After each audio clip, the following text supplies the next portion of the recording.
Alright,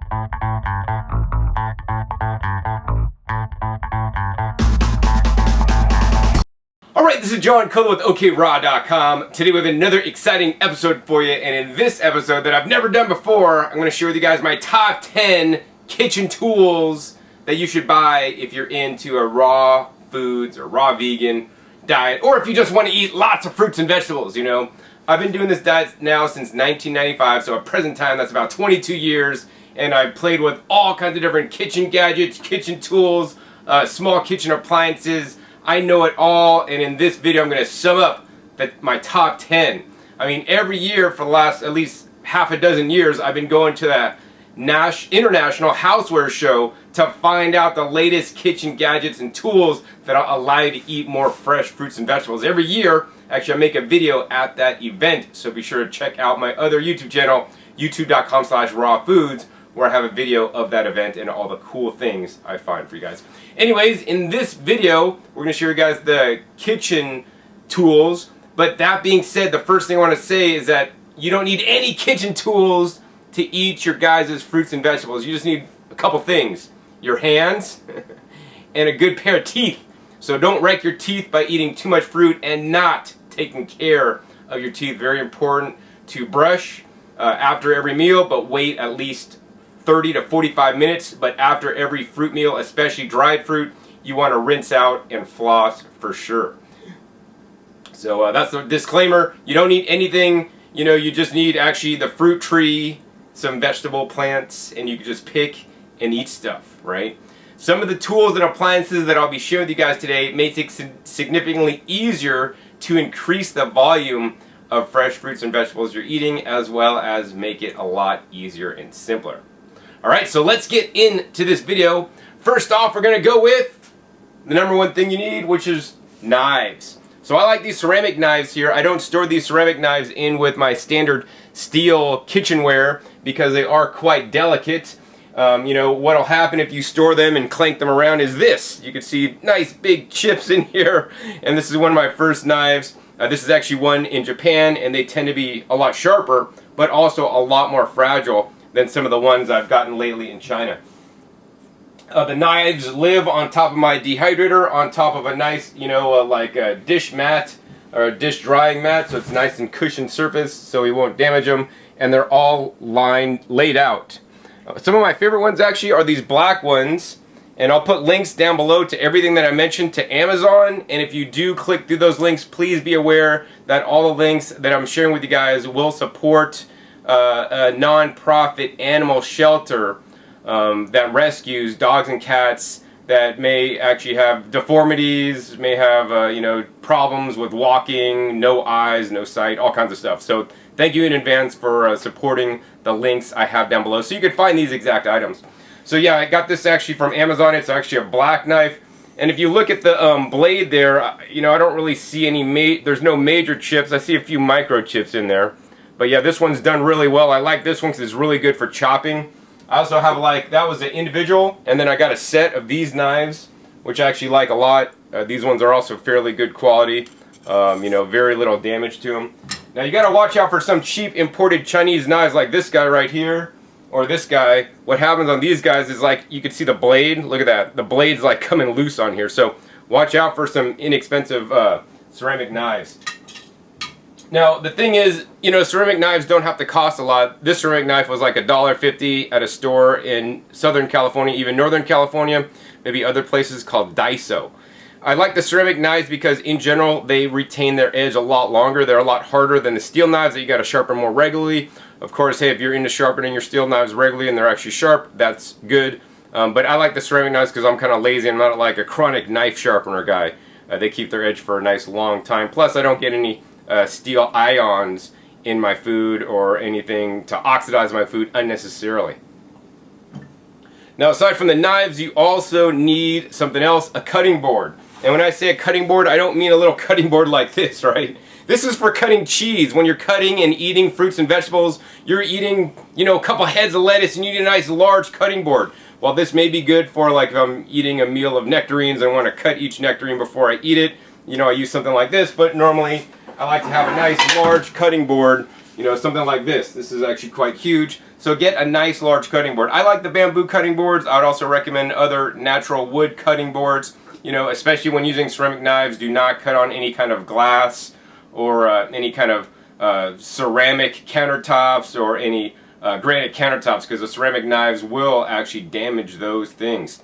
I only recommend you guys cut on wood or something like plastic. I'm not a big fan of plastic cutting boards myself. And be sure to oil your wooden or bamboo cutting boards regularly. I like to actually use the coconut oil. So one last thing I want to say about the knives and the cutting boards is, you know, I got the cheap Chinese ceramic knives, but if you want a higher quality knife, some of the best ones you could find at this time are like right here. This is the Kyocera brand. Kyocera, they don't have good customer service in my opinion and based on my experience, but they make some pretty decent knives. This set cost me about $50.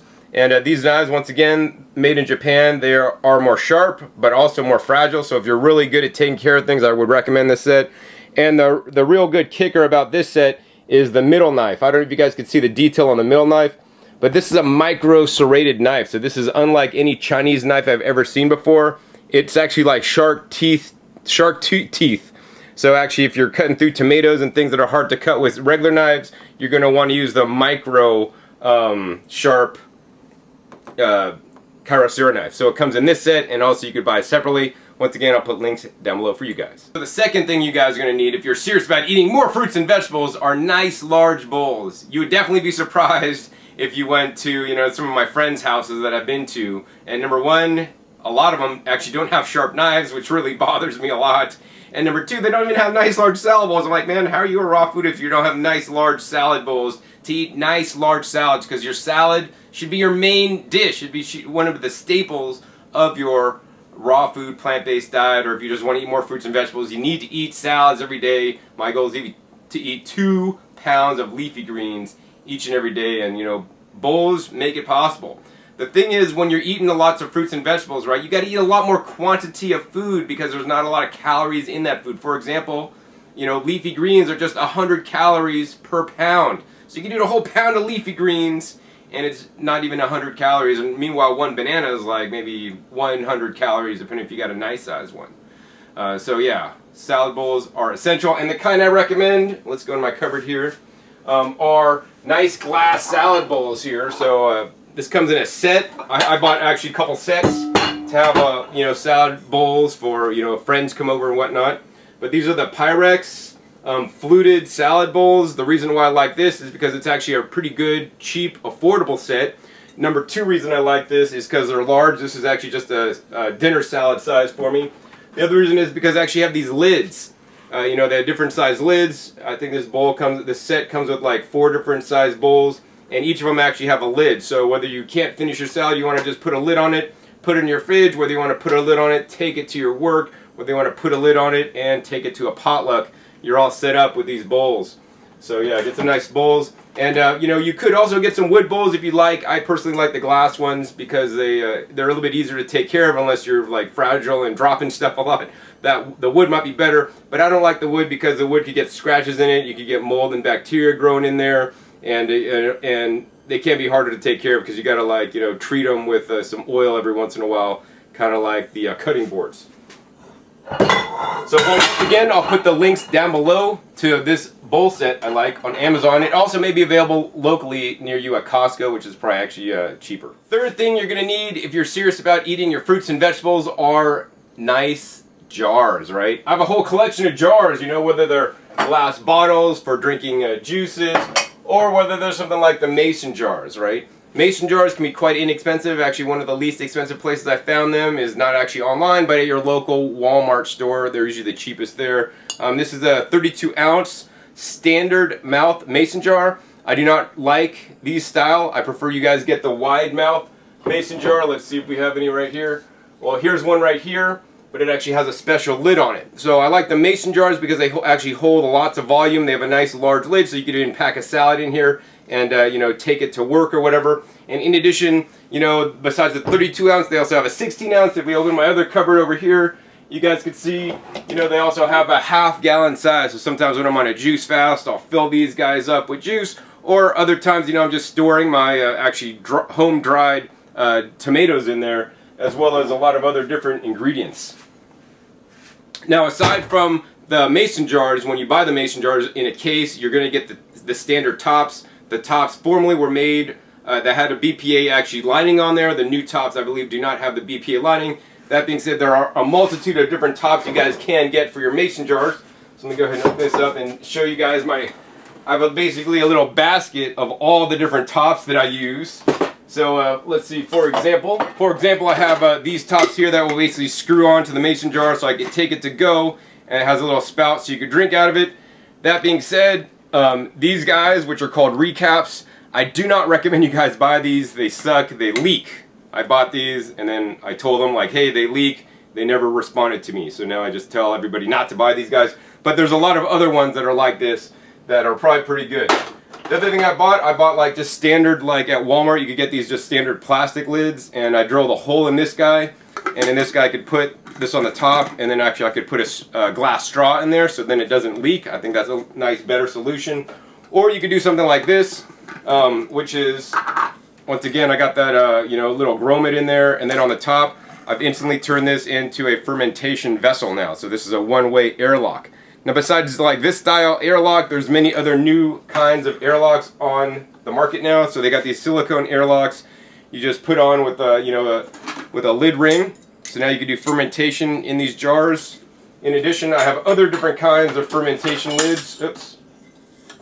Including this one. I think this is from the company called the Kraut Source. And so this one's kind of cool. It screws on. This is all stainless steel, this lid. Even the ring on the outside. But basically this actually has a little airlock on the top that you fill with water and a little cone that goes over the top. Plus there's a little spring tensioner that keeps tension on all the vegetables you're fermenting. So I do like this guy a lot. Also, aside from that, you guys could get sprout lids. Very important. This is why we want the wide mouth, because the sprout lids are generally only in wide mouth. They have plastic sprout lids like this, but I actually prefer the ones that actually have the stainless steel mesh and then the plastic surround right there. And then you could do all your sprouting inside. Now, when storing things, you know, they got the standard two-piece lids, which you could use, but I found another really cool thing to use, and it's actually quite inexpensive. You know, I'm been into like a lot of vacuum technology lately, as you'll learn later with the vacuum blenders. But you know, storing things under vacuum and removing the excess oxygen is one of the best ways to store all your food, whether it's your dried food and nuts and flax seeds, flax powder you make at home, or whether that's your juices and smoothies, right? The extra air layer that's inside the jar, you know, there's extra oxygen in there, and that oxygen is reacting with the food, breaking down some of the valuable phytonutrients, antioxidants in the food.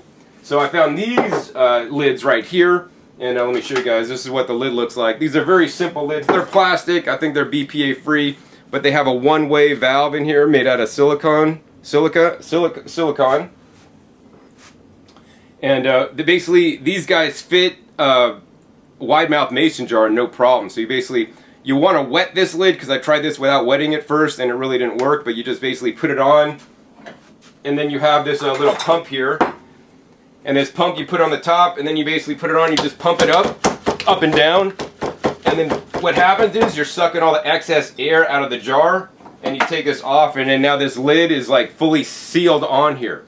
Now I've done testing where I do it without wetting it, and then basically it'll come loose, but once you wet it and you get a bit wet, then it's actually going to hold on. Like this one's been holding at least for like 5 days under vacuum. Let's go ahead and take it off for you guys could hear it. Little bit of vacuum in there, but you guys could hear it go psst. And it's still stuck on. There we go. Took out the rest of the vacuum. Now we could pull it off. And yeah, there's the sealing ring that's actually just a little bit wet. I think that helped out a lot. But yeah, actually this kit I found, only $7.99. It comes with like 9 tops and the vacuum sealer, which is an amazing deal. So yeah, definitely get some mason jars and the wide mouths. Once again, links down below. So fourth kitchen tool you guys should definitely get is a tool I use a lot, especially for dinners, where I could turn things like zucchini, English cucumbers, even things like butternut squash, even bell peppers, depending on the appliance, on the tool you're using, into noodles. So this could get you away from eating things like grains that may not, processed grains that may not be so good for you. So let's go ahead in my cupboard and show you guys what we got. So there's multitudes of different noodle style maker things, and I have a lot of them actually. I'll show you guys a couple here real quick. So, you know, these are called spiralizers, and what happens is you put like something like a zucchini in here or butternut squash, and just turn and rotate this, and basically it puts little slits in it, and then it slices it and turns it into some amazing noodles. So this is my favorite. This one's no longer available. This is the one I use the most. It's actually by Lurk from Germany. It's called the Spiralizer. I will put links to similar ones down below. Another one that my girlfriend likes a lot is actually this guy, maybe known as the Veggetti, but there's a lot of knockoffs nowadays. These guys are maybe even as low as $5. Basically, you just put a carrot or zucchini in here, just turn it. It has two sizes, small noodles on this side and large noodles on this side, and just turn and the noodles will come out. So that's super simple, super easy. I find that this can be a little bit challenging to clean because it comes down to like a little point at the bottom. So instead of using this, I like to use just a simple 16 millimeter mandolin strip slicer, and so it has all these little you know, cutouts here. So as you run the produce through, if you run it through long way, it makes long strips, and if you run it through the short way, it just makes little tiny strips. So I don't know if you'll find this one on Amazon. I got this at an Asian store, but these are actually quite inexpensive. In addition, they also have little peeler tools that you could use to make the noodles. I don't generally like the peeler tools to make the noodles because you can, you know, cut yourself with that if you're not careful. So the fifth kitchen tool that I believe you guys should get are some kitchen utensils. So these are like hand-operated tools that could help you out significantly as someone who wants to eat more fresh fruits and vegetables. Trust me when I say I've tested a lot of them and actually own a bunch. As you guys can see, I have a drawer here full of all kinds of crazy stuff. You know, I got ice cream scoopers for scooping out ice cream when I make ice cream. But you know, I'm going to sum it up and just give you guys my top few kitchen tools right now. So probably the first thing that I recommend you guys get is one of these guys. This is a spatula, and this is a special spatula. This is a silicone spatula, and it's nice and flexible, plus it's also like long and skinny and narrow. So this is quite essential, especially when I'm making things in my blender, which is coming up pretty soon, to scoop things out, also to scoop things out of bowls. When I'm done eating my super salad, I scoop out the edge and just really could squeegee it down to get all my delicious food into meat. So get a spatula. I'll put links down below to ones that are like this. This model I got at Williams-Sonoma, but unfortunately it's no longer available. Other things I really like a lot, kitchen tools, right here. Some chopsticks, super critical, super important. I want you guys to slow down when eating. Now, unless you're Asian, the chopsticks are probably going to slow you down a lot when eating because some of you guys probably can't even use them. But, you know, most people eat way too quickly. I want you guys to take each mouthful, chew each mouthful into a mush. I mean, this is why God, nature, whomever has given us teeth to chew everything to a mush. That's why we feed babies baby food, because they don't have teeth. They need food to be a mush, and we need food to be a mush so that the villi in our intestines can digest the food as optimally as possible and extract the nutrients out of them. So chopsticks will definitely help you guys out. Check you know, local Asian market. Most of them have chopsticks there. Another thing I like, can't forget this guy. My coconut demeating tool, right? This depends if you're going to eat a lot of coconuts or not. These are for the mature coconuts, not the young coconuts. But I use the mature coconut meat quite often to make things like my amazing raw vegan ice cream. I'll put a link down below if I remember to the video where actually I use this tool to get out the coconut meat and make a delicious raw vegan ice cream. I also use the coconut meat to make fresh coconut milk that I'll infuse with some of my juices to get higher uptake of some of the beneficial phytonutrients and phytochemicals, especially when I do something like my deep rich red cactus fruit juice, or even sometimes carrot juices and other leafy green juices. So the next kitchen utensil I think you guys should have are some reusable straws, right? One of the challenges you could have as a raw food, especially if you're drinking a lot of sweet smoothies or sweet juices, is that the sugar could get on your teeth. So I just have it go into my mouth and, you know, avoid my teeth and switch it around, chew your juices and smoothies before swallowing. So I personally like the glass straws the most. You know, they have a lot of glass straws now. If you look really closely, you could actually find ones with a nice large diameter, so really thick smoothies will go up it. Also, you could actually find nice tall ones that'll sit in, you know, even 64-ounce mason jars or even your blender carafe without sinking down too much. You know, here's another glass straw that, you know, has these little things on the side so it won't roll off the counter. I prefer the ones that actually have a nice little bend to them. And then if you want to, you guys could get some stainless steel straws. So if you're like, you know, butterfingers and drop glass things and break them a lot, you guys could get the stainless steel ones. I don't personally like the stainless steel ones because you can't really ever see if you cleaned it inside good enough. You got a lot of crust in there. So if a good glass straws actually come with some a nice pipe cleaning brush, you could actually clean off on the inside. So I mean, I could sit here forever talking about all my cool kitchen utensils here, but I'm going to share with you guys the last one. And the last one I really like a lot are these guys. So these are kind of similar, but they're a little bit different, and I have a whole collection of them. There's 3 different sizes, and actually these are called the Avo Loops, and actually this is called an Avo Scoop.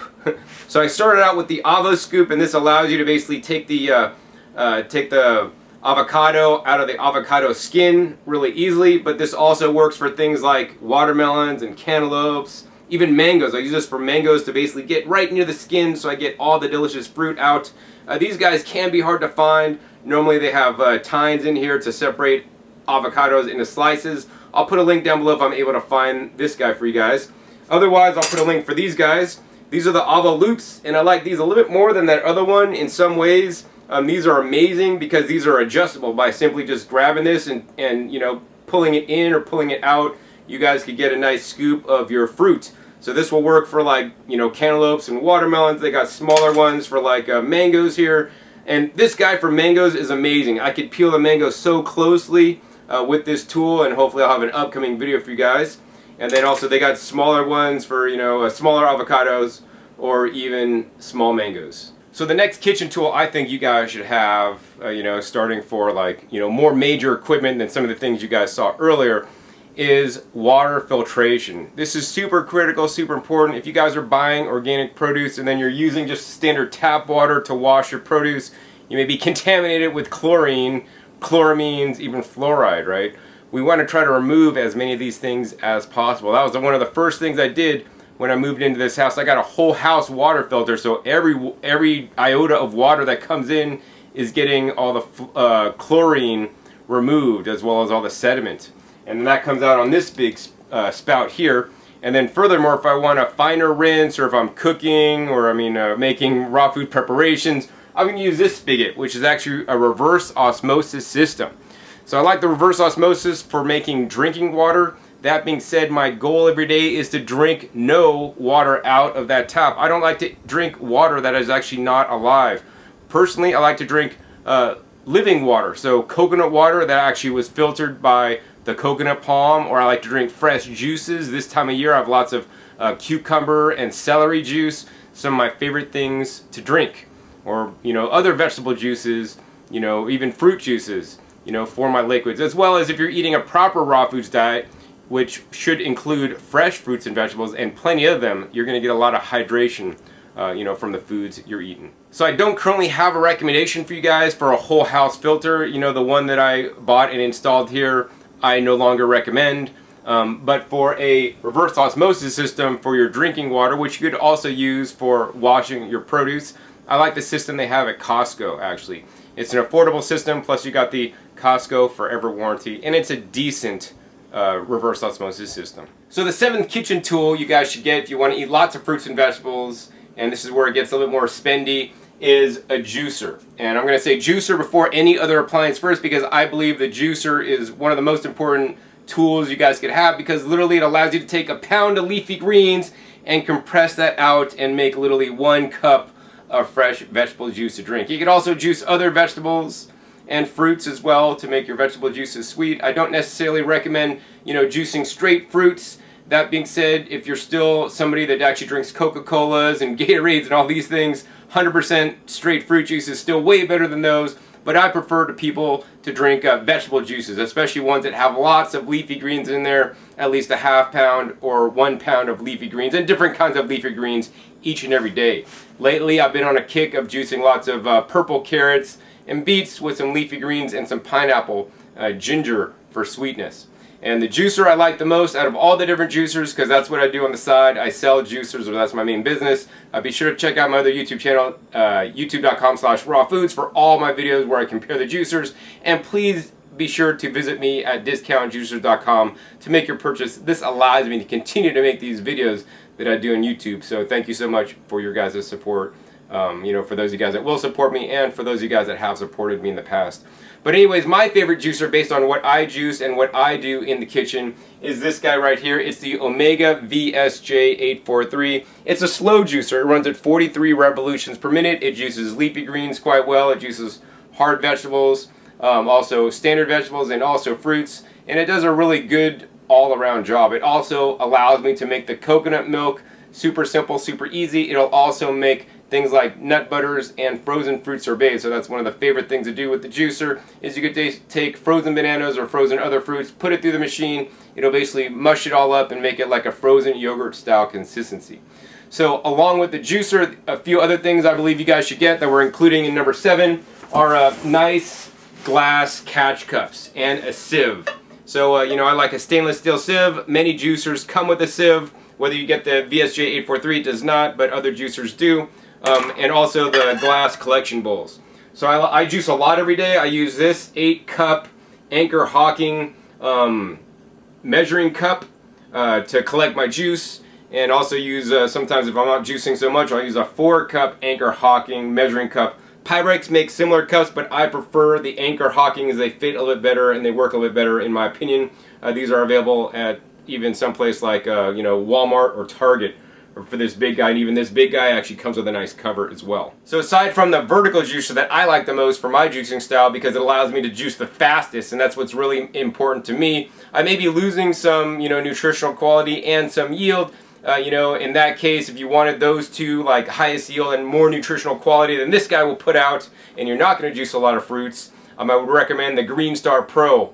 That one will get even a drier pulp and even more nutrients and higher yields on things like carrots as well as leafy greens. And if you want to juice a lot of wheatgrass and sprouts and you're more into a Hippocrates style green diet, then you're going to want to get something like the Omega NC800, which is my favorite horizontal auger style machine that allows you to juice greens, sprouts, and wheatgrass significantly better than this guy or the Green Star Pro. So the 8th appliance I think you guys should get is not a Vitamix. Nope. It's a vacuum blender. Unfortunately, at this time, Vitamix does not have a vacuum blender, and I personally don't foresee them coming out with one anytime soon, although there are people hopefully making modifications for a vacuum blender for your Vitamix.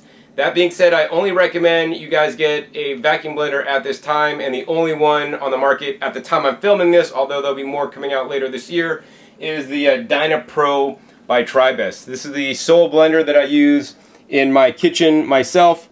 The reason why I like this, it actually has a nice large 64-ounce style carafe, and unlike any other blender on the market at this time,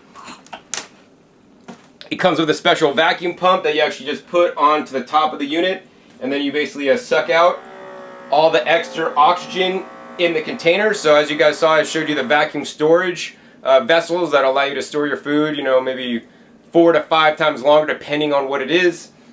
When you're blending in any blender, you're doing massive oxidative damage to the food you're blending. You know, for example, if you're blending blueberries, you're losing 2.5 times of some of the polyphenols in the blueberries. You could be lowering the vitamin A or C by 3 times, so you're not getting those nutrients because all the excess air in there is doing massive oxidative damage. I do have videos on this where I show, you know, blending an apple under vacuum with and without in the DynaPro. I'll put a link down below to that. And if you don't want to spend, you know, this guy's pretty spendy. It's $550 at this time. Hopefully the price will come down on vacuum blenders. I have a video that actually I just put up how you could just take your own NutriBullet, which you might already own already, and for like 20 bucks you could buy a kit here, and actually you could make your NutriBullet into your own vacuum blender, right? By just literally sucking out the air with the simple vacuum kit that actually came up with. So I'll put a link down below to that as well. You know, for a small personal size blender, actually I do like the NutriBullet. You know, I do travel with the NutriBullet when I can't take a full size blender, and now I have my vacuum attachment for it by just taking these 2 pieces and a little cork, so I could maximize my nutrients on my raw foods diet. So if you guys are looking to buy a vacuum blender, hey, be sure to visit me at Discount Juicers for the DynaPro, and be sure to check out my YouTube channel, youtube.com/rawfoods, for videos on the DynaPro, and I'll also be having videos on the new Kuvings vacuum blender that's hopefully going to be out here in July. Otherwise, I'll post a link down below once again to the video for how to turn the NutriBullet into a vacuum blender. Alright, so we're down to the 9th kitchen tool I would encourage you guys to get, and it's right over here. It's a food processor. Now this is coming really low on the list. You know, right when I got into raw foods diet, I used my food processor like a lot, right? I originally owned like a Cuisinart, and the Cuisinart, you could get blade sets with it, and, you know, besides just the standard S blade, besides just the standard slicing or shredding disc, they actually have a French fry disc, which was my favorite because I could put literally cilantro, corn, tomatoes, avocado, onions, like everything in there, and just make like a mash. You just cut up all the different produce items to a nice uniform consistency, and I would just eat it as what I would call chow. And this was quite good. I barely do that anymore because I prefer actually to cut my produce up by hand, and it just kind of like I feel a better connection with my food than extra motors spinning and cutting things up.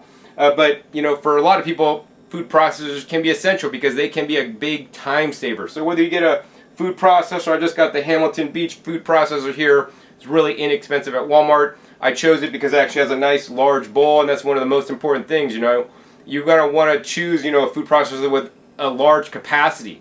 One of the best deals on food processors that I recommend for most people these days are actually the Cuisinart they have actually at the Costco inside the store. That's one of the best deals at this time.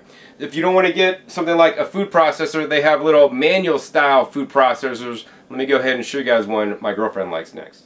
The only reason really I use a food processor these days is with an S blade, and I use that to make like a dough to put into the next item, the dehydrator, to make like pizza crusts.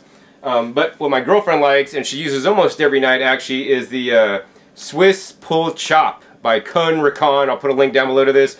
And basically this is a simple food processor. It basically has a blade in there. She'll put onions, she'll put tomatoes, she'll put whatever she needs to chop. And instead of me chopping manually, which takes a longer time, but I'm more precision, she just puts the stuff in here and pulls this, and she's done! But then she has to clean this little contraption thing. I'd rather just clean my cutting board, and you know, I'd rather have a better connection with my food, chopping my food with my ceramic knife on my cutting board. So my 10th and final kitchen tool that I'll be showing you guys today is a dehydrator. This did not come first, it actually came last, because one of the things that I've learned after being on a raw foods diet for 22 years is that, you know, while a dehydrator may be fun, especially when you're new, and especially when I was new, I used it a lot more, but knowing what I know now about food dehydration and how it can lower some of the phytonutrients in there, can lower some of the enzymes, and also removes all the water, or, you know, almost all the water. You know, dehydrated foods, definitely better than many cooked foods and many processed foods and packaged foods, but I personally want you guys to eat a fresh food diet.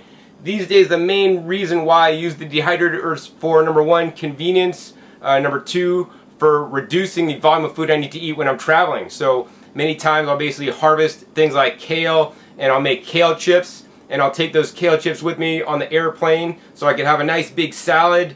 You know, that's basically a salad with kale and my dressing that I dehydrate into kale chips and take it on the plane so I could be eating my own food on the plane. Other ways I use it, if I have big harvest of peppers or tomatoes, I'll dehydrate those in the dehydrator so that I could preserve my harvest and eat it later in the season. Also, I use dehydrated foods as thickeners in some of my recipes so I could reduce the amount of nuts or seeds that I may be putting in there, which is normally used as a thickener. Other things I like to do is actually dehydrate crusts. So I'll make like a cauliflower based pizza crust, we'll dehydrate in there, and then we'll basically put fresh vegetables and a tomato sauce and a nut cheese on top of the cauliflower crusts and have nice little pizzas to eat. And so this also gets me more cauliflower. That, you know, I'm not the biggest fan of eating cauliflower raw like I have some friends that do. So the dehydrator I personally use in my kitchen, this is the Excalibur stainless steel dehydrator. It's stainless steel on the outside and the inside. It comes with the stainless steel trays, has a 2-time to temperature settings. This actually runs $1,000, so it's actually quite expensive. It's also commercial certified, so if you have a restaurant, you could use it for your commercial kitchen. That being said, most people are not going to buy a $1,000 dehydrator, so they do have a version with the electronics for around $329 or $350. I'll put a link down below to that. That's the one I like. The other model that I would encourage you guys to look into is the Sedona Express. I like that one as well. It's a computer controlled dehydrator, and it has a 2 temperature function, which I would strongly encourage you guys to use. One of the challenges I've learned about the dehydrators and how it's taught to be used in raw foods is maybe not the best way after learning some new information, some published scientific studies. Basically, raw food is say you should never dehydrate more than 105 or 118, depending if your dehydrator is like 10 degrees or 15 degrees off. That's why they say 105, because the dehydrator, even if you set it at 105, sometimes it goes up to 118. But nonetheless, they say that enzymes degrade or start to degrade at 118 degrees. And enzyme degradation, from what I've learned, is actually a time and temperature thing. Some enzymes are more sensitive than others. That being said, enzymes are one component of a food, right? Another component of a food that I believe to be more important than just the enzymes are the phytonutrients and phytochemicals and antioxidants. And the challenge that has come up in my mind and proven by scientific studies is that if you dehydrate a food at a lower temperature for a longer time, you're losing more of the valuable phytonutrients. You may be keeping more of those enzymes, but let me tell you this, if you guys are eating dehydrated food for your enzymes, you guys are high, you guys are on drugs, because, let's face it, dehydrated foods, while they may have some enzyme content, you should be eating your fresh foods for enzyme content. You should be eating fresh sprouts for enzyme content. Those things have enzyme content going off the roof, right? Don't eat dehydrated foods for your enzyme content, right? Eat them for your phytonutrients, right? Eat them just to get more fruits and vegetables in you that you might not would have eaten anyways, right? And so the thing that's been shown through scientific studies is that the shorter time you dehydrate at the hotter temperature, even if it's above 118 degrees, you're going to preserve more of these valuable phytonutrients. So these days what I like to do is I use a 2 temperature, and for the first couple hours, maybe 3 or 4 hours some cases, if it's tomatoes, I'll dehydrate at 140 degrees. You're like, John, you're killing all the enzymes. Well, here's the thing. If something's really wet, like tomatoes has a lot of moisture content, the food temperature is still not getting above that hot, but this allows me to, rapidly evaporate off some of the moisture, which is going to shorten the overall dehydration time. After about 4 hours, I'll drop the temperature down to 111, on this dehydrator, because I think the margin of error is like 7 degrees to dehydrate for the rest of the time. That being said, the next kitchen tool that didn't make this video that I'll be getting is actually a freeze dry machine, which is actually absolutely the best way to, preserve your raw foods, because it's going to keep the highest level of nutrients and also keep the highest level of enzymes, because it does it actually at a freezing temperature, and it locks in all the nutrients. Now, the other thing that I would highly encourage you guys to get with the dehydrator are these sheets right here, right? So as you guys can see, I got these nice stainless steel sheets here on the dehydrator, but I don't dehydrate on the stainless steel sheets, and let me tell you why. Because if I dehydrate on the stainless steel sheets, as much as it's stainless steel and that's cool, these things are a pain in the you-know-what to clean, right? Dehydrating kale chips or anything on these stainless steel grids, the food gets stuck in there, and then you gotta come with a knife, and start scratching it off and scrubbing it off. Really not a fun thing to do. So I would encourage you guys to maybe use the reusable Teflon sheets, but I don't really like to use those because they contain the PTFE or the Teflon, which might not be good for us. So I like to use the these guys. This is actually a silicone parchment paper. This has been used up maybe like 4 times and it's still good. After maybe about 1 or 2 more uses, they'll get kind of funky, and then I'll basically just shred them up, and then they go into my compost. But yeah, that's the best thing that I like to use. And the best place to get the parchment paper, you can get it at your local grocery store, but actually at Sam's Club, they got this, the non-stick parchment paper, great for baking, lining, and steaming. Works really well, super cheap. The other thing I like to use the parchment paper for is if I like cut open a jackfruit or a watermelon, we don't eat it all. Instead of using a plastic, which is actually not recyclable, well, it is recyclable, but it doesn't degrade in the landfill. I'll use the parchment paper to line it, and then just put a rubber band around it to store my my cut fruits and vegetables. So I think that rounds it out for my top 10 raw food, raw vegan, fruit and vegetable kitchen tools I think you guys should buy. Once again, links are down below to as many of the products that I found on Amazon, as well as other locations where you guys can get some of the things that I recommend. As I said, the Amazon links will support a non-profit animal rescue that I like a lot, and some of the links actually go to my website, Discount Juicers, and will directly support me so I can continue to make all these videos that I do for you guys. So I want to thank you guys for your guys' support for the animal shelter as well as for me. If you guys enjoy this video and want more videos with my tips like it, be sure to give this video a thumbs up. I'll be sure to do more videos like this because I have a lot more kitchen gadgets, kitchen tools, and different things I could be sharing with you guys. Also be sure to click that subscribe button right down below to be notified of my new and upcoming episodes that are coming out about every 5 to 7 days